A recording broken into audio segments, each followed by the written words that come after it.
everyone. Welcome to Elevating Your Life. Oh, so happy to have you with us today. I am just so excited to share with you my amazing guest today. We have with us Donnie Yance. He is a clinical master herbalist and certified nutritionist, internationally renowned for his pioneering work in botanical and nutritional medicine, particularly in the field of integrative cancer. Long considered by colleagues to be the authority in his field, Donnie has authored two definitive books on botanical and herbal medicine, healing and cancer, and adaptogens in medical herbalism, elite herbs and natural compounds for mastering stress, aging, and chronic illness. In addition, he has been involved in authoring and co-authoring dozens of articles that have appeared in major industry publications and national journalists. Also, Donnie gives several lectures each year at major hospitals and conferences across the U.S. for both patients and healthcare providers, as well as making radio and television appearances. Welcome, Donnie. Thank you for having me, Paul. Oh, Paula, it's beautiful to be on with you. I'm thrilled. I'm thrilled. Well, first off, do you want to share any more of your background and Well, a couple of things I could add. For symptoms? one, I also am a third order Franciscan, and I lived in an Eastern Rite Franciscan monastery for 3 years. And so that is a big part of my life and a big part of how I practice, bringing that aspect of health and healing. And then I'm a musician, a jazz musician. I've put out two albums that I've composed all the music. One is called Heaven Awaits. One is called Cosmic Force, and I have a new one coming out in a year or so called The Pilgrim. And then also I have an academy called the Madiri Academy. I have a clinic called the Madiri Center and a product line called Natura Health Products. And so the academy is teaching the methodology of the integrative, or what I like to use the term unitive model of healing that I've developed, which is a new paradigm in health optimization and healing. Oh, I love it. I love it. I love it. Oh gosh. Well, first off, let's begin with that basics of food and nutrition and how does that play in our lives and what can we do to benefit ourselves by focusing on our nutrition. Well, the way I put pieces together, I think of health like a big puzzle. So we're putting pieces together, not just as a treatment for a disease or a condition, or not even just thinking as a preventative measure, but we're thinking in health optimization, how to build robustness in our body, how to make our body as efficient and help it auto regulate.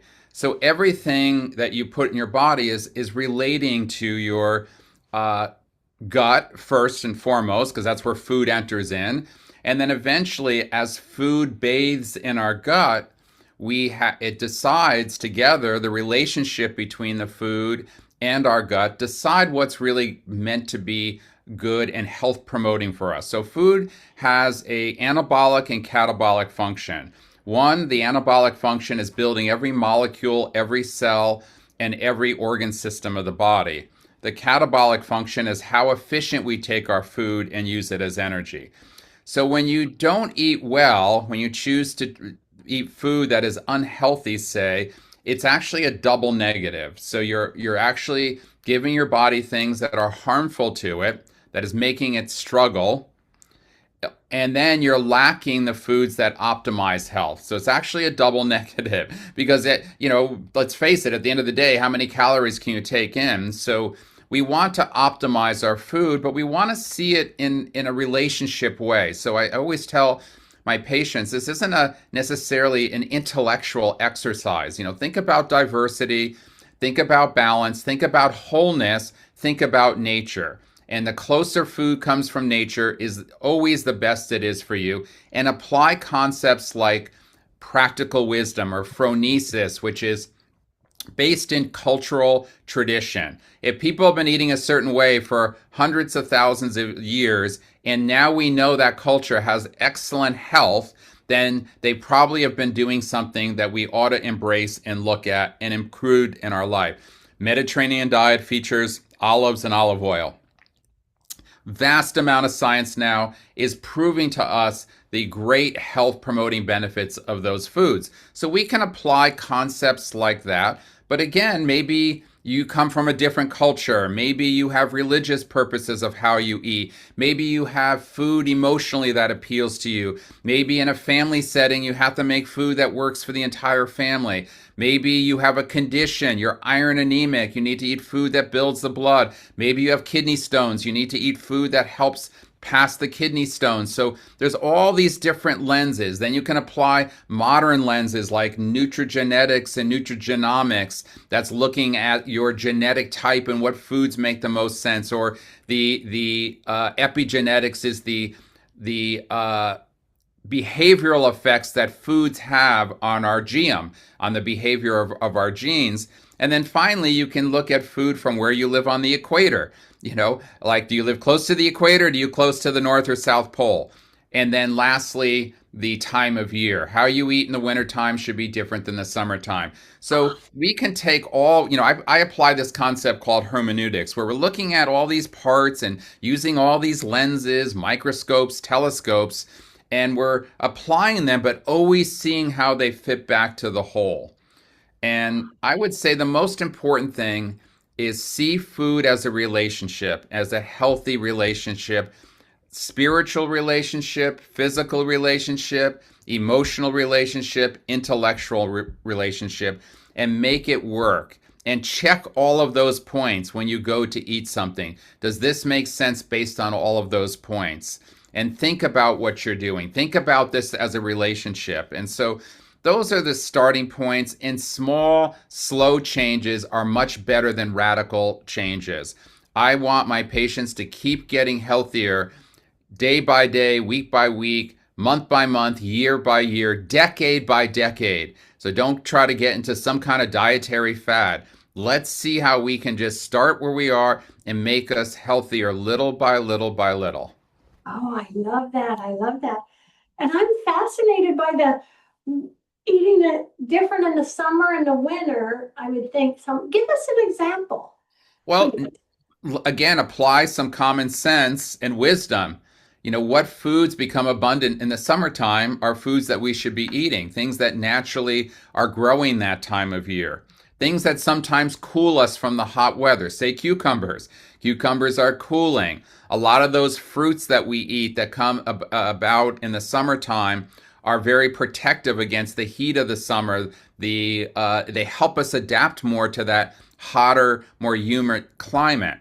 Then you go to the winter time, and then we're eating more rooted vegetables to help us adjust to that. More nuts, a little bit heavier food, maybe a little bit more fatty foods than we would maybe in the summertime. And so nature really talks to us and tell us how to adapt our diet. In the spring, I have people go and find nettles at their farmer's market, but you only can get nettles in the springtime. So that's when you would eat something like that when it comes about. In the fall, we're looking, which we're in now, going into the winter, pomegranates and citrus, great to eat this time of year, apples and pears. And so again, it's almost nature tells us, if we just listen to her, it's already telling us what to do. And so those are some of the examples. I love it. I love it. And so would you say having a purposeful mindset, thinking about what we're going to eat and how we want to care for our body, how does that come into play? Well, I would say that's that intellectual component. So as we learn with our intellect what is good for us, again, that can be corrupted very easily, because if we're listening to mainstream, we're most of the time getting a untruthful message about how to eat. I grew up, when, basically fat was the villain and cholesterol was the villain, and everyone was told to stop eating eggs and stop eating butter and replace it with margarine. And things like that without any proof. So when we're using our mindset, I always say apply the Sherlock Holmes uh, concepts. Sherlock says it's a capital mistake to theorize before one has data.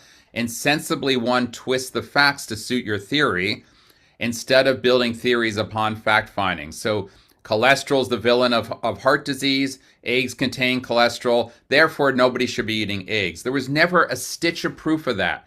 There was not one even weak association study demonstrating that, yet everybody was told to do that. So this is where, again, where are you getting your information from, and apply that hermeneutic understanding, interpret the information, look at it in relationship to wisdom. Wisdom, again, we don't want to manipulate food. We don't want to pull all the fat out of the food or pull anything. We want a healthy, whole food, balanced, highly diverse diet. We want it to have the highest quality and the best balance you can have of your diet. So intellectually we can apply, but again, we can't ignore what our taste buds tell us, what our I'm primarily Italian, so again, I like Mediterranean food. It's like it's soul food for me. So it's like I love bread. That's my favorite food. So I've done like 5-6 blogs on the health benefits of bread.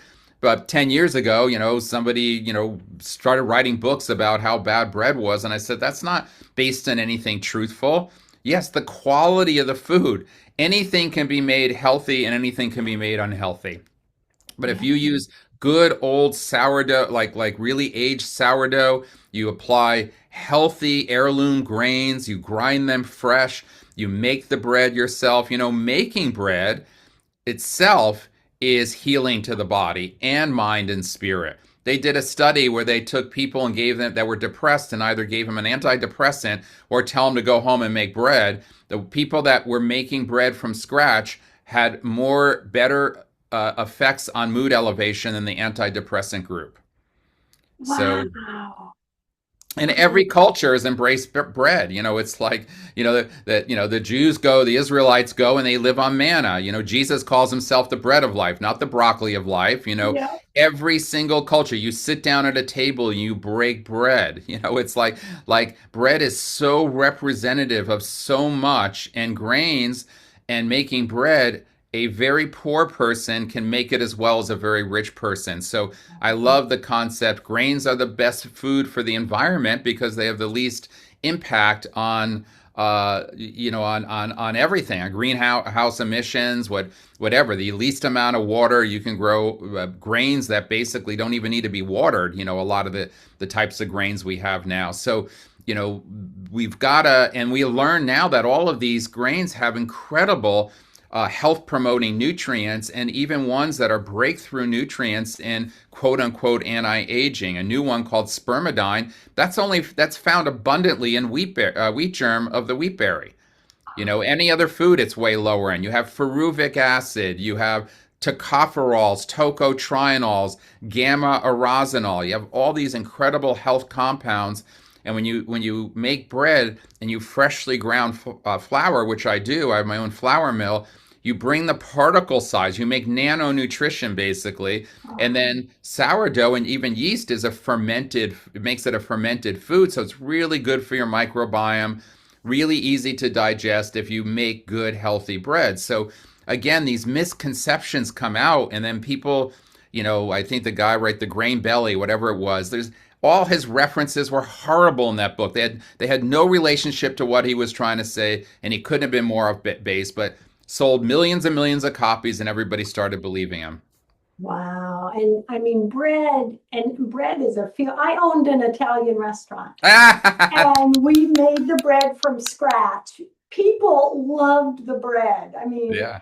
it's Yeah, a it's one of those feel-good things. Yeah, food. exactly. You don't want to, I tell my patients, I say, you don't want to be on your deathbed and wish that you had a little bit more of that food in you. And you're just like, Yeah. yeah, you're missing out on life because everything has to be done with joy. And food, I tell people, it's not just about, when people tell me, I said, all right, I want to know about your diet. You know what they start telling me? What they don't eat.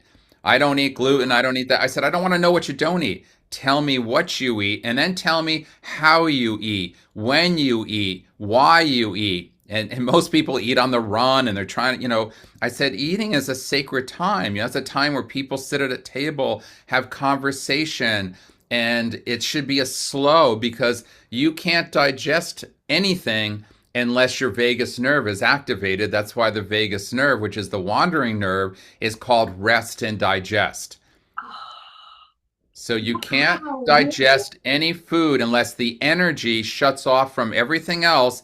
And now your life force says, send energy to the stomach, heat the stomach up like a furnace, start to burn that food down. So, I think the 38 million Americans take proton pump inhibitors. That's like Nexium and Prilosec, those drugs. And for me, they are one of the most addictive drugs and the most horrible drugs for your health that you could take.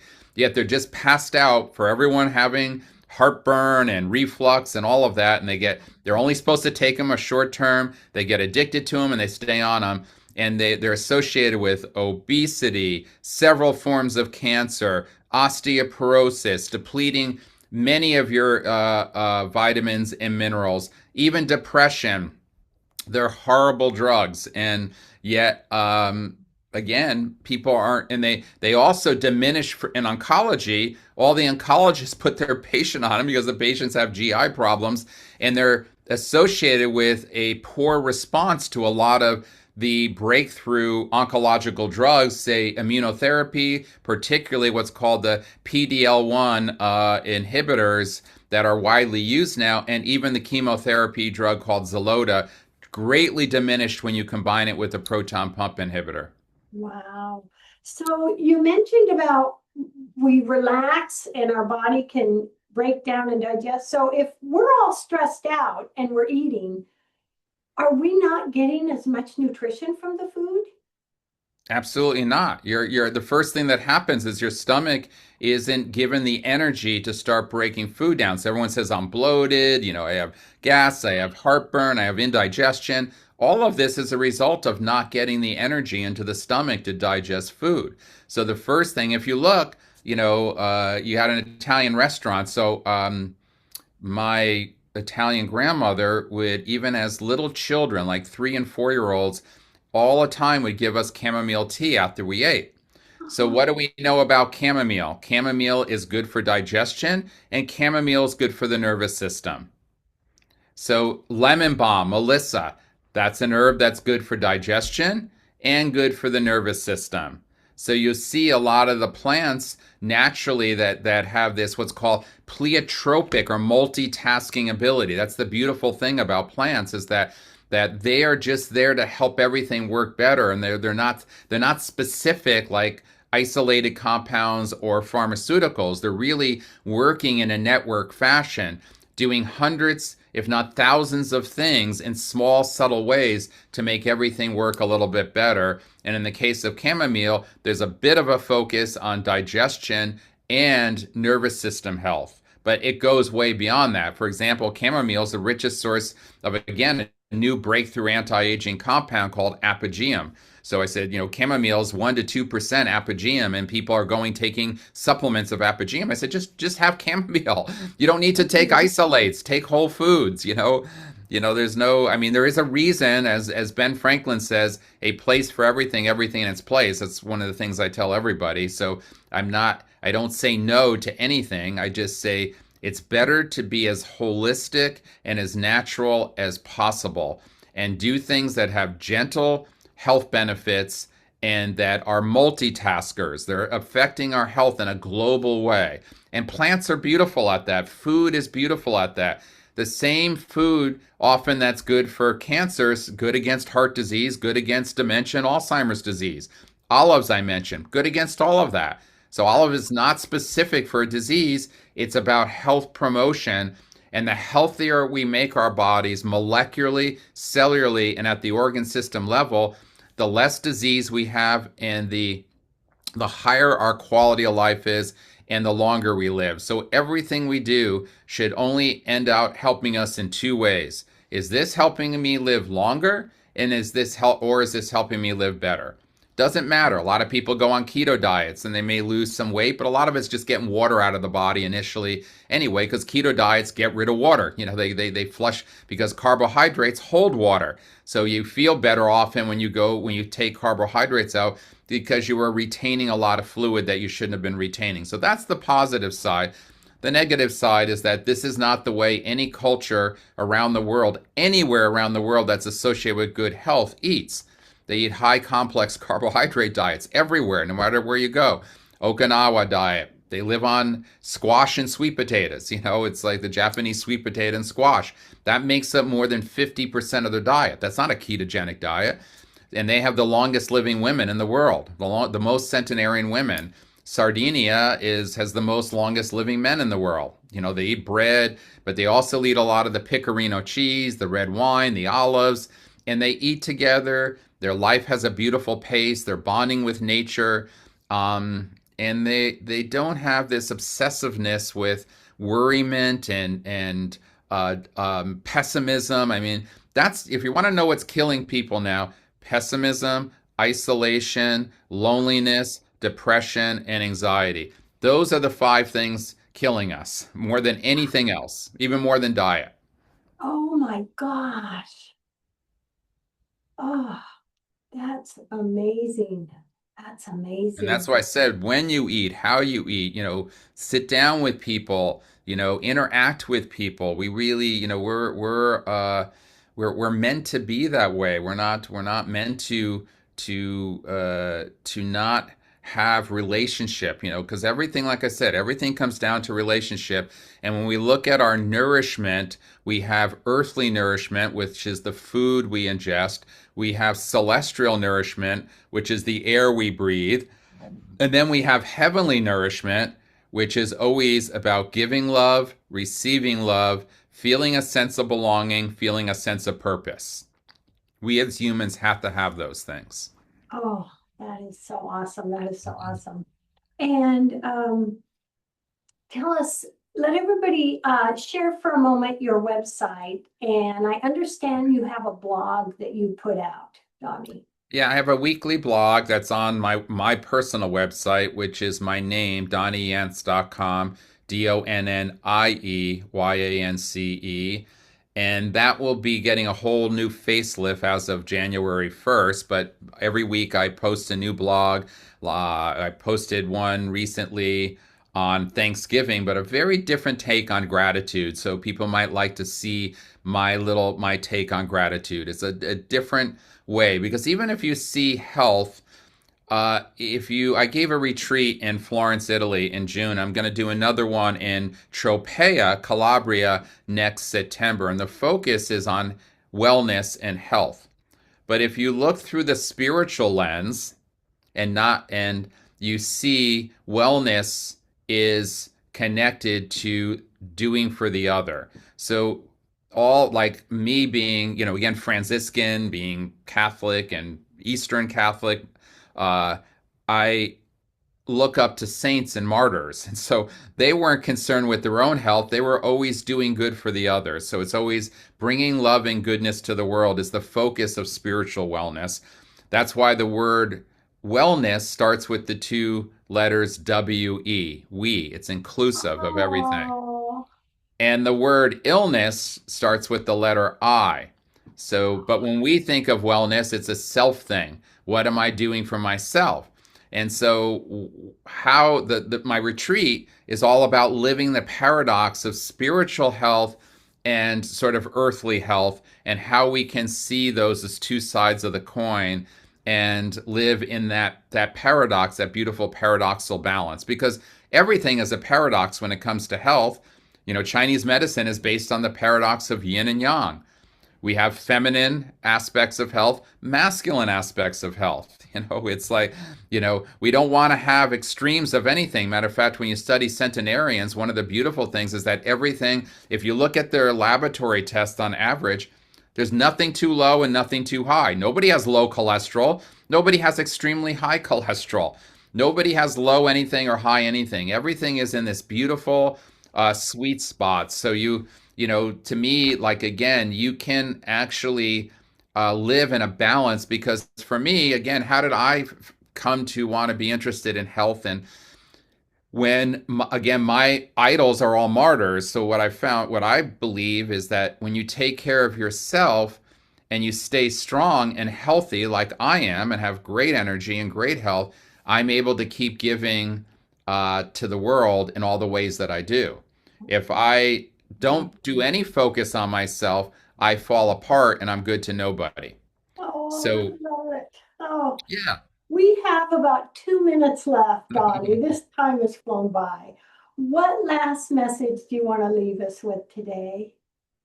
Oh, a last message. Oh, Oh, well, I think everyone should spend a little time each day in contemplation and meditation. So I think that's really important that we give ourselves some time and space to be still and listen for the whisper, because often that's how we get insight and how we get creative and how we see ourselves, and looking to where we're at with our life on every level and where we're going and where we're heading, and just see life as a pilgrimage. Like I said, my latest album is going to be called The Pilgrim, because I like to see life as a pilgrimage. A lot of people say we're on a journey.